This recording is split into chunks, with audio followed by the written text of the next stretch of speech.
Em không nghe sinh nhật đây. Anh hôm qua anh đã nói với em như thế nào? Em đã hứa với anh như nào? Thế tại sao hôm nay em lại không gọi hỏi anh? Không biết thì phải hỏi chứ. Em cũng háo hức đi làm chứ, nhưng mà không thấy anh đến em cũng không biết làm gì. Cô Nhật nói thì em cũng không tin mấy. Em đúng là bây giờ làm bao nhiêu lâu rồi mới nghỉ có 2-3 hôm thôi mà bảo là quên việc rồi. Em bỏ tay ra. Không, em hôm nay hơi mệt Em cứ quá. bỏ tay ra. Em hôm nay hơi mệt quá nên giờ anh tính như nào? Con em tránh xa anh Mùi ra đi. Không được đến gần anh Mùi nữa. Kể cả anh Mùi có tốt với cô hay là như thế nào, cố tình đến gần cô thì cô cũng phải tránh xa ra.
Mệt thật đấy.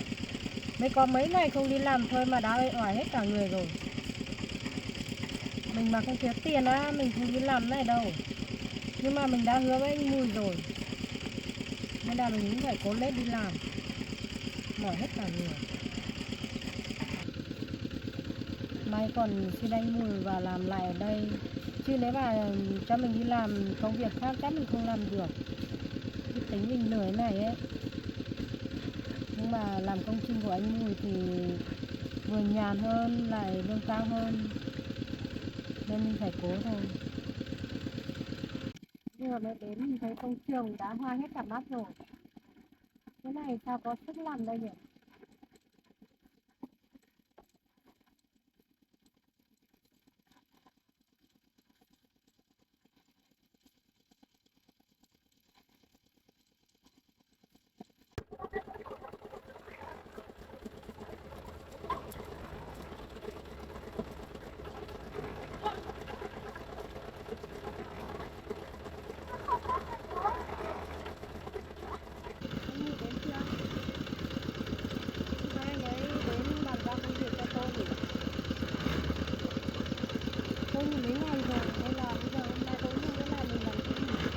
biết hôm nay anh Mùi cho tôi làm công việc gì nhỉ?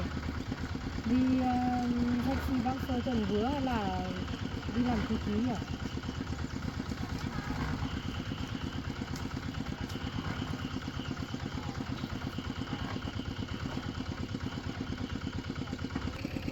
Tôi thấy mệt mỏi thật đấy. Mệt hết cả người rồi. Nếu có mấy ngày tôi đi làm thôi. Nhưng mà không biết anh Mùi cho tôi đi trồng dứa hay là đi làm cái gì đây?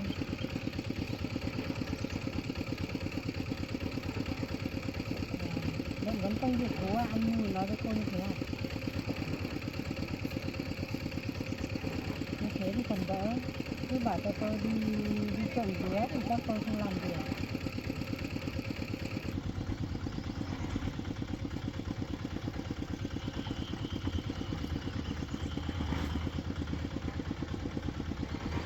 Tôi to khỏe.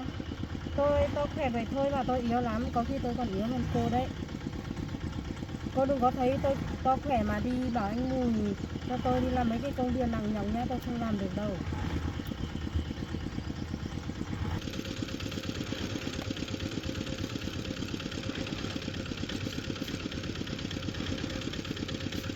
Thôi tôi đợi anh Mùi đến tôi mới đi làm. Thì anh Mùi ra biểu cho tôi mới biết làm chứ. Không thì tôi sao biết được.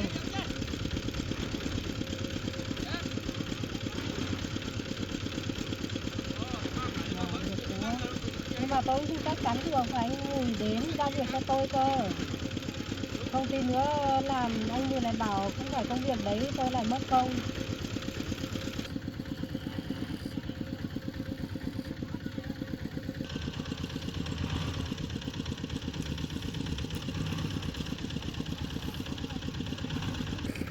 Cái gì? Anh Mùi nói với cô là tôi vẫn làm công việc cũ à? Nhưng mà tôi không tin đâu. Tôi cũng phải chờ anh Mùi đến tôi mới đi làm chứ. Cái gì cũng anh Mùi cũng nói với cô nhưng mà tôi chả biết gì. Tôi thấy anh Mùi nói gì với tôi đâu.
hàng ngày.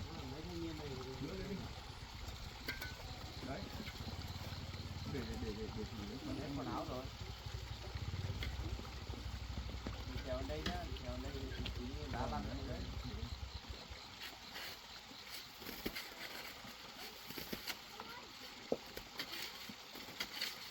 Thì nhặt với cô Vân ở kia làm cái gì nhỉ? Cái dây nó mới vô đây cầu đấy.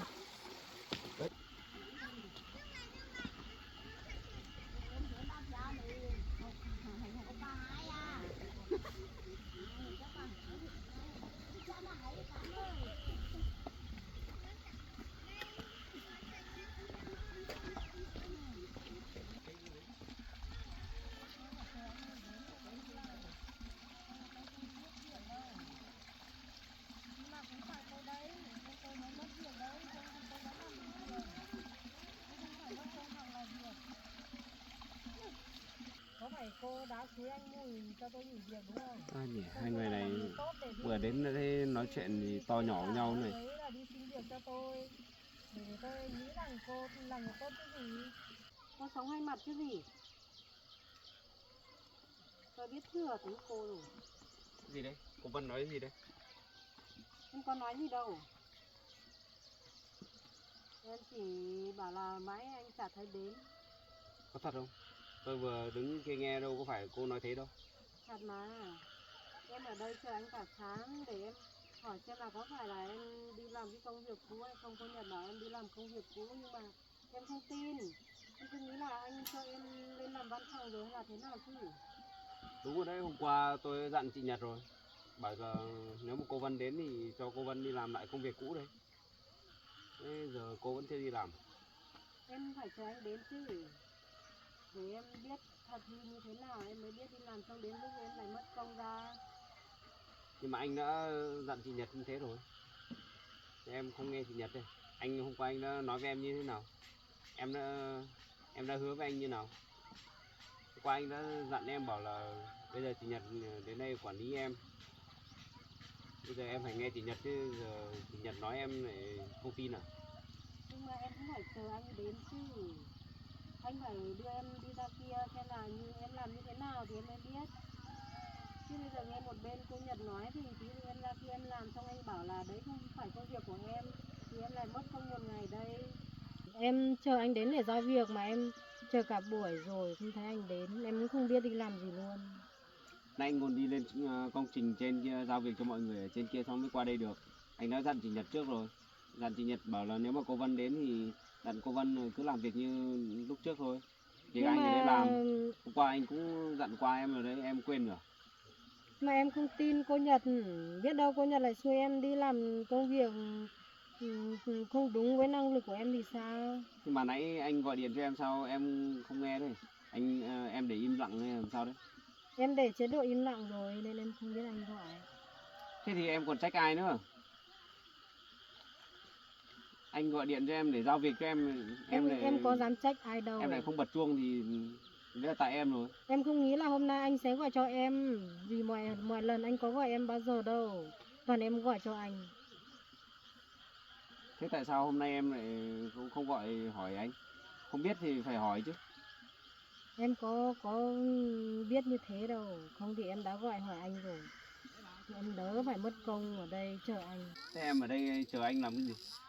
Nếu lỡ anh không đến thì em cũng thôi à? Không gọi nữa à? Thế là hôm nay em đến đây em cứ đứng thế này thôi. Em cũng háo hức đi làm chứ, nhưng mà không thấy anh đến em cũng không biết làm gì. Cô Nhật nói thì em cũng không tin mấy. Em cứ ở đây chờ, em cũng quên kiểm tra điện thoại, cuộc gọi của anh em không biết. Thế lúc nãy anh vừa đến đây anh thấy hai người nói chuyện to nhỏ gì với nhau đấy, gì mà tại cô tại tôi gì đấy. Không, em chỉ nhắc lại cái chuyện hôm đấy thôi. Cô Nhật đấy. Em mới đụng có một tí mà như kiểu em đủi mạnh lắm không bằng ấy. Xong là cứ ngã lăn ra thì anh nhìn thấy thì anh trách em, anh đuổi việc em đấy. Anh bảo rồi, cái chuyện đấy giờ không nói đến nữa. Em nhắc đến làm gì nữa nhỉ? Em vẫn chưa hiểu à?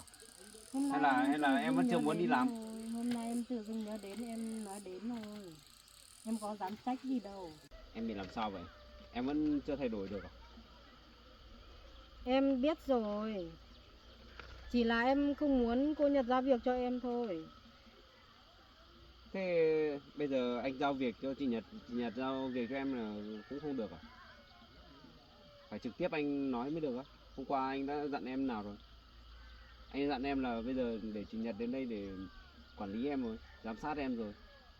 Nhưng mà em chỉ chờ anh đến để giao việc cho em thì em mới tin tưởng được, chứ không thì tí mai anh bảo là cái công việc đấy thì không phải việc của em, xong là cô Nhật làm sai thì anh lại bảo là tại em khác tự ý làm công việc của em thích làm gì thì làm, mà lúc đấy thì em bảo anh như thế nào? Thôi, thế thì chuyện đấy không nhắc đến nữa. Bây giờ anh giao việc cho em luôn nhé. Từ ngày hôm nay em bắt đầu đi làm lại, em sẽ làm lại công việc như ngày trước em đã làm ấy. Vâng. Em có còn nhớ những công việc mà em cần phải làm không? Hay là nghỉ mấy hôm em lại quên hết rồi? Thời gian này em được nghỉ ấy, xong là em để đầu óc thư giãn, em không nghĩ đến công việc nữa nên là em cũng không nhớ gì. Nhưng mà không ngờ em gái ấy, bố em thì khóa tài khoản của em nữa, xong là em gái lại cần đến tiền thì em mới đến tìm anh, chứ không thì em cũng cũng ấy đâu, cũng không không làm đến cái công việc này.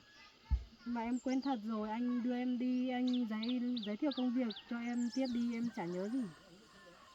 Em đúng là bây giờ làm bao nhiêu lâu rồi mới nghỉ có 2-3 hôm thôi mà bảo là quên việc rồi. Em đùa anh nè. Thì em có nhớ gì đâu, thật mà. Bây giờ nhá, bây giờ anh phổ biến lại nhá. Một lần thôi. Em sẽ đi quản lý mọi người về mảng thi công. Còn chị Nhật sẽ vẫn làm những công việc của chị Nhật trước kia. Những việc nào mà của cô Vân thì chị giao lại hết cho cô ấy. Sổ sách các thứ rồi các thông tin thì mấy hôm nay chị giao lại hết cho cô Vân. Còn cô Vân nhá, cô sẽ đi quản lý về mảng thi công, về cái cống kia cái thứ này. Bản vẽ lát nữa anh sẽ bảo chị Nhật đưa cho em.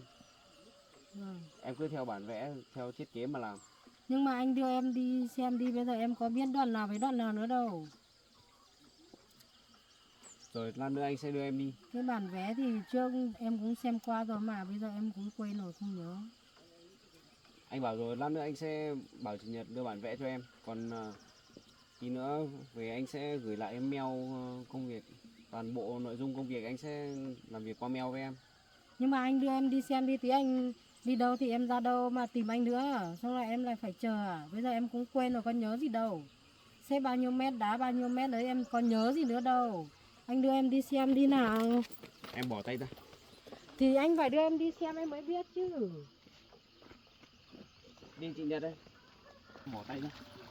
Không, em hôm nay hơi Em nhật cứ bỏ tay ra. em hôm nay hơi cho em đưa anh tí nữa là. Em cứ bỏ tay ra. Đi bình thường không nào. Đấy, em không nhớ gì nữa đâu.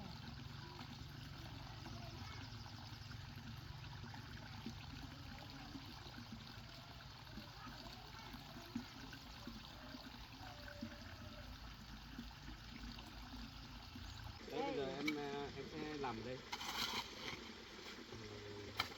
Bây giờ sẽ xây cống trước, sau đó là bây giờ xây cống xong cho máy về lắp đất, xong rồi sẽ lại bê tông mặt đường. Ở bên trên kia Nhưng mà cái cống này sao không thấy có cái đặt cống hay là như thế nào đâu, sao lại xây cao thế, em chưa hiểu mấy lần. thế để nao đổ đất cho bằng cái mặt bê tông kia, đó là cho nước chảy vào cống. Cái này chắc có cái ao nên là làm như thế này. Đúng rồi, này nước về nhiều nên là xây cống cao. Nhưng mà ở công trình trên thế nào rồi anh? Ăn xong chưa? Công trình trên đó bây giờ phần rãnh đường anh cũng cho mọi người làm sắp xong rồi. Hôm nay là đổ bê tông đấy. Đấy này em không đến đấy em không biết được. Vậy cho bên này cho Thì lát nữa đây. em với chị Nhật kiểm tra đây xong rồi thì đi lên công trình trên kia kiểm tra lại cho anh nhé. Xem ở bên trên đấy bảo mọi người tát mạch xong rồi đổ bê tông đáy cho nó cẩn thận vào. Hôm qua anh kiểm tra có mấy chỗ mà bê tông rãnh đường nó bị vỡ ra, em bảo mọi người là phá hết vào nhé. Đấy hôm qua anh cũng nhắc qua với chị Nhật rồi. Ăn em với chị Nhật lên kiểm tra lại. Không anh không đi đâu, anh còn ra ngoài xã kia kiểm tra mấy công trình ở ngoài kia. Em thấy anh chạy nhiều công trình vất vả, anh làm ít thôi. Ở ngoài kia anh cũng có quản lý riêng mà. Anh dùng đang biết cháu đã Anh nhắc cứ anh đi ra nha, đấy bay kiểm vào. tra qua. Nhắc đứt thử nó đi. Sau đó anh cứ phải đi ra đấy. Ở viên bán thì tôi than này chứ. Bây giờ anh cứ cùng Nhật sát ở đây chứ. Em cái bản vẽ lát nữa anh bảo chị Nhật lấy cho. Ra ngoài kiểm tra xem có chỗ nào đúng, chỗ nào không đúng thì bảo mọi người làm nữa. Em biết rồi anh ạ. Không có việc thì anh cứ đi. Ở đây em làm được rồi. Rồi, thế thì em với chị Nhật cứ làm việc đây nhé. Mà bây giờ nhé, anh đã dặn em rồi đấy, em không được bắt nạt chị Nhật như trước nữa. Hai người cứ bảo ban nhau mà làm. Mà trời nắng lắm anh đi cẩn thận. Chị Nhật ở đây làm với cô Vân nhé. Nếu mà có gì thì cứ bảo với em. Nếu mà cô Vân có bắt nạt chị làm gì không đúng ấy thì chị cứ nhắn tin gọi điện cho em. Em có bắt nạt nữa đâu. Nó sao đấy là em kiểu vẫn bây giờ em tâm vào công việc em không có thời gian. Cái dưới này là cái có này phải cứ Thôi tốt nhất là từ bây giờ em cứ nấu tốt vào, làm việc cho tốt vào. Thì có mà làm mấy cái chuyện bắt nạt người khác nữa. Em biết rồi, anh yên tâm đi. Thế được rồi. Nhá, chào anh đi làm. Thôi em đi đây.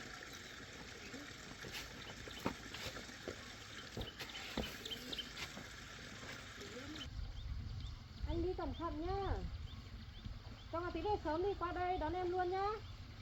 thì em tự đi về. Đấy, anh Bùi bảo đấy. Con với cô đi lên trên công trình trên xem thế nào đi. Và bây giờ đổ lề xong là lắp cống hay sợ anh em lắp không chuẩn mấy hôm nữa thì các cấp trên về nghiệm thu công đường này đập đi lúc đấy phí công phí tiền. Anh ơi với cái móng cái. Đi với tôi đi. Đã mới là trung văn rồi.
xong rồi. Tí phân đi xuống rồi đã, lâu lắm không được cho phân. Này, không tốt đâu.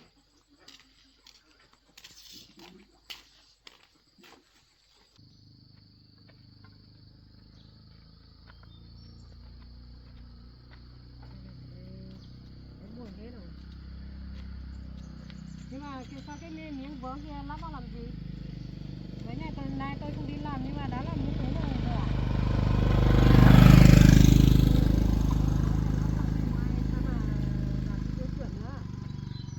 Sao không bỏ đi?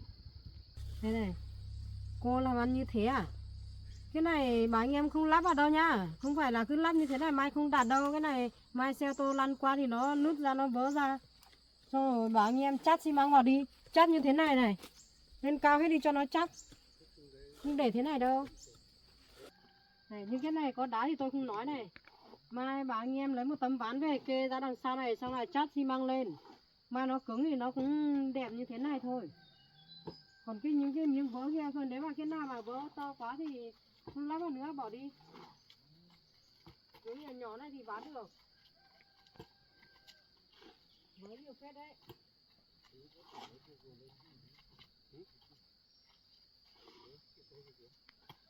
Đây này, miếng này nữa này. Thôi tôi đo xem là có đủ chiều rộng không.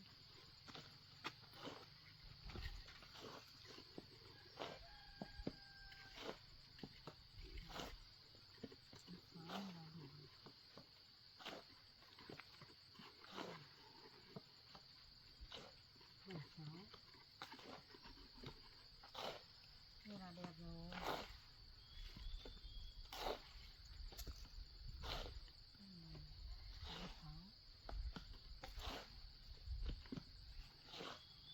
Như thế này là được rồi đấy. Bây giờ là chuẩn gì chuẩn để vá bên kia, không tí nữa bảo họ vá luôn mấy cái miếng gì vỡ nhá. Em ơi tí vá luôn cái miếng gì vỡ nhá. Mà ở đây làm đến đây thôi con Nhật. Cái này thì làm dưới này thì cứ phải lấy thêm đất à? Múc thêm đất để lấp vào à?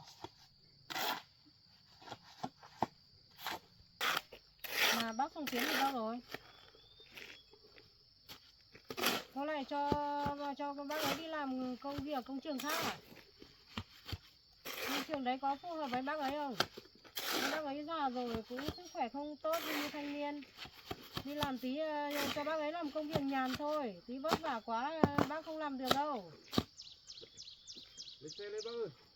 Chỉ có mấy ngày thôi tôi không đi làm mà đã điều người đi linh tinh hết rồi. Tôi nói cho cô biết đấy nhá. Người của tôi ấy, cô không được điều đi lung tung đâu nhá. Nếu mà cô muốn điều đi đâu ấy, cô phải nói với tôi. Thông qua tôi đi mới đưa được người của tôi đi. Chứ không phải tôi đi vắng mấy ngày, nghỉ mấy ngày là cô đưa người của tôi đi khắp nơi đâu nhá.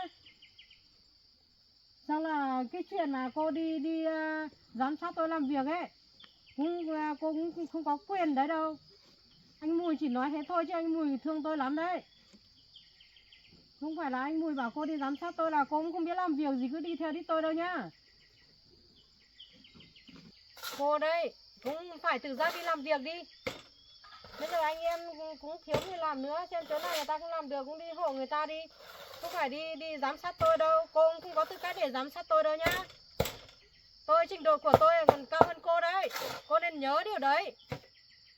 Anh Mùi nói thế thôi, chứ có phải là anh Mùi bảo như thế là cô làm theo như thế đâu. Cô phải suy nghĩ chứ. Có cái việc gì cần đến thiếu người thì mình phải đi làm thay, làm theo cho họ chứ. Thôi, đi làm như kiểu đi chơi, mũ không đội mũ bảo hộ của cô đâu. Rồi nhỉ. Thế là còn che ô nữa chứ, có như kiểu đi du lịch ấy nhỉ. Nhưng mà hôm bữa thì tôi cũng bực quá, tôi vứt mũ đi rồi. Mà hôm nay thì anh Mùi cũng không thấy lấy mũ cho tôi.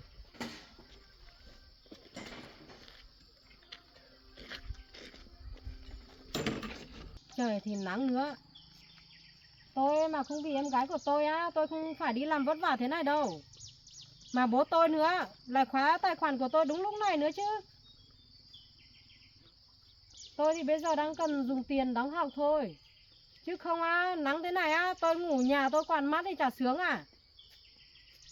Sao lại đi làm vất vả thế này được. Mai này tôi lấy được 1 tháng lương xong nộp cho em gái mà đủ xong tôi cũng nghỉ thôi. Tôi xin nghỉ thôi, đến lúc đấy cũng không cần đuổi nữa. Vất vả quá. Tội gì nắng nỗi này đi làm ở đây thế này có sướng như cô đâu. Cứ đi chỉ xong cứ đến tối là về. Cuối tháng lấy tiền. Làm như tôi vất vả. Nói thì khàn cả cổ cô cũng không hiểu. Cô không phải nói rồi, cũng không phải làm vất vả nhiều. Anh Mùi thì thương cô hơn tôi.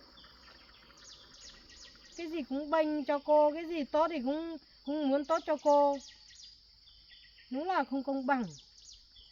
Cái chuyện này nữa, bố tôi hôm trước thì cũng nói với tôi rồi. Bảo là cuối năm nay thì sẽ đi thương lượng với bố của anh Mùi. Xong rồi hai gia đình tổ chức kết hôn, đám cưới cho tôi với anh Mùi. Nhưng mà tôi thấy cô là cứ ve vãn anh Mùi thôi. Cô nên tránh xa anh Mùi ra đi. Không được đến gần anh Mùi nữa. Kể cả anh Mùi có tốt với cô hay là như thế nào, cố tình đến gần cô thì cô cũng phải tránh xa ra. Đừng có mà như bây giờ này. Mấy hôm vừa rồi tôi suy nghĩ rồi. Bây giờ tôi đi làm lại tôi phải sát sao theo anh Mùi.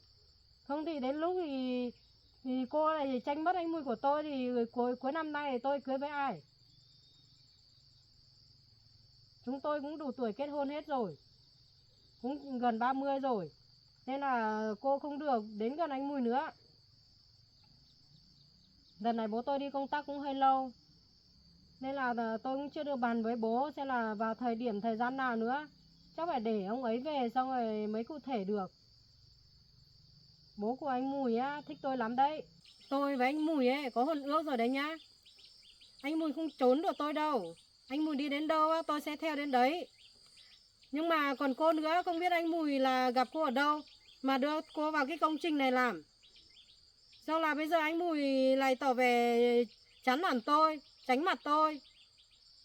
Tôi không muốn như thế đâu nhá. Hai người tránh xa nhau ra đi.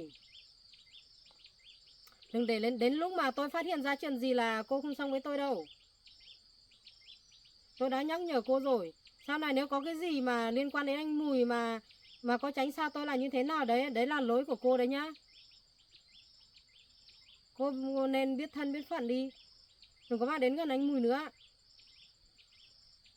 Tôi nghĩ anh Mùi cũng không thích cô đâu. Cũng chỉ vì hoàn cảnh của hai mẹ con cô khó khăn quá nên là anh Mùi mới cho cô vào làm thôi. Chứ anh Mùi không yêu cô đâu. Cô không biết à, hai gia đình chúng tôi đang liên kết với nhau làm ăn. Những cái công trình lớn này, với những cái công việc lớn này. Như cô thì làm sao hợp với anh Mùi. Cô đi với anh Mùi cô không hợp đâu. Cô không biết nói chuyện nữa. Xong rồi đến lúc mà có cái công việc gì lớn mà liên quan đến tiếng nói ấy, đến lúc đấy cô có dám đi sánh bước với anh Mùi không? Hay là cô cũng chỉ trốn ở sau lưng để xem anh ấy làm việc?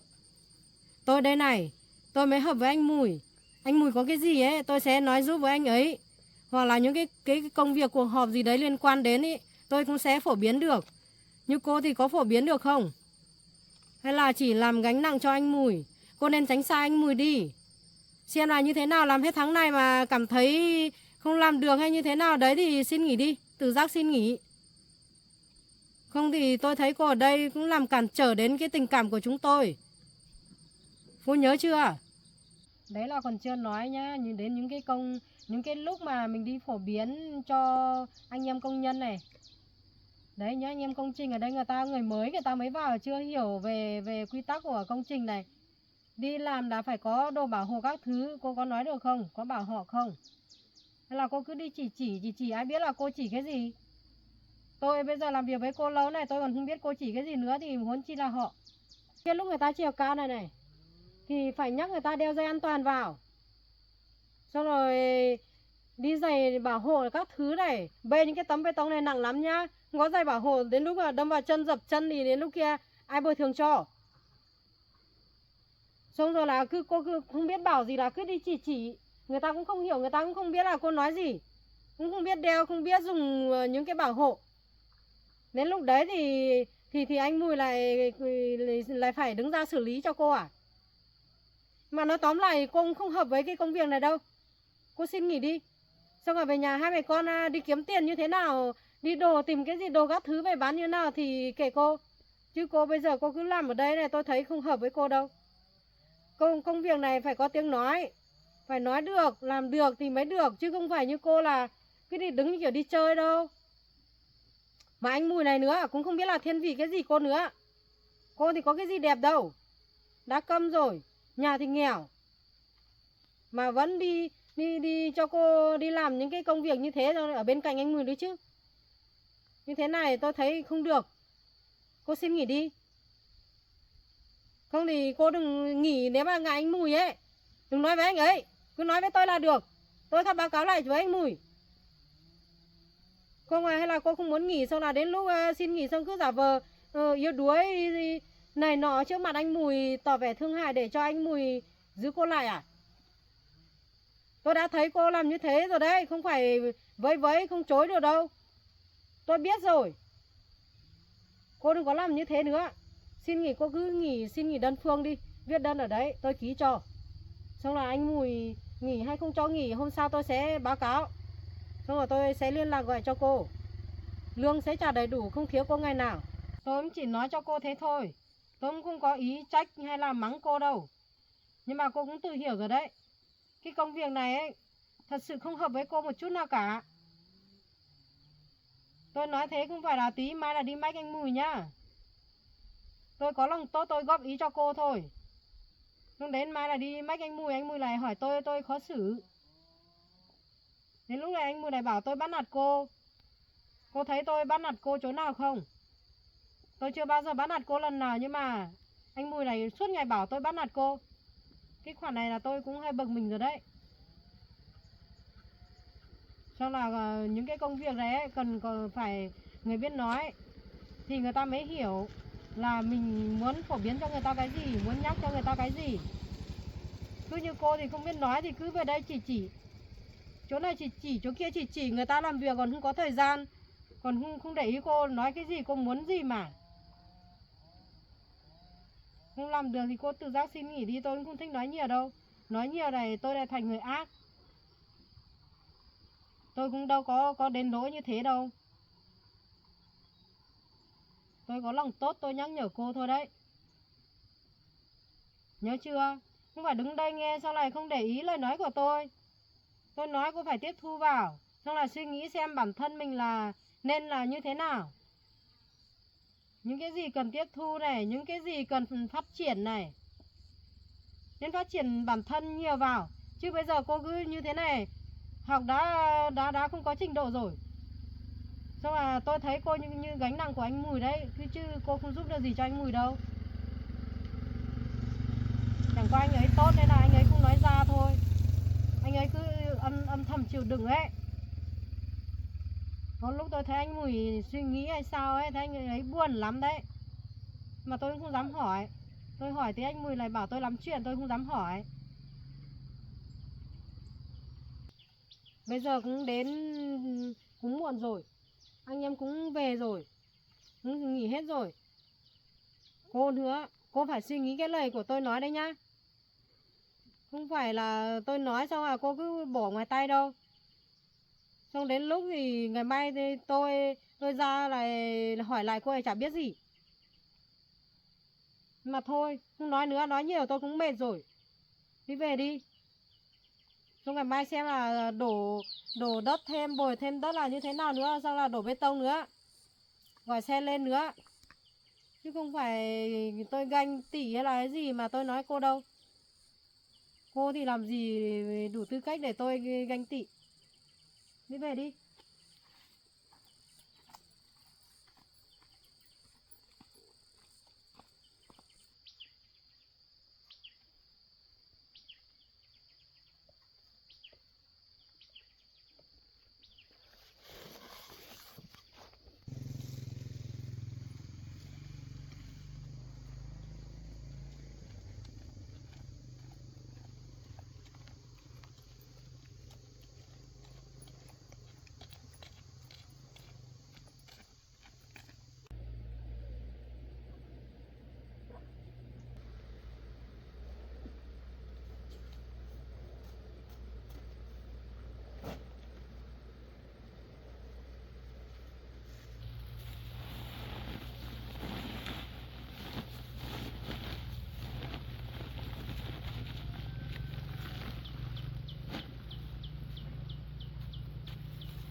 được mang cái xô về.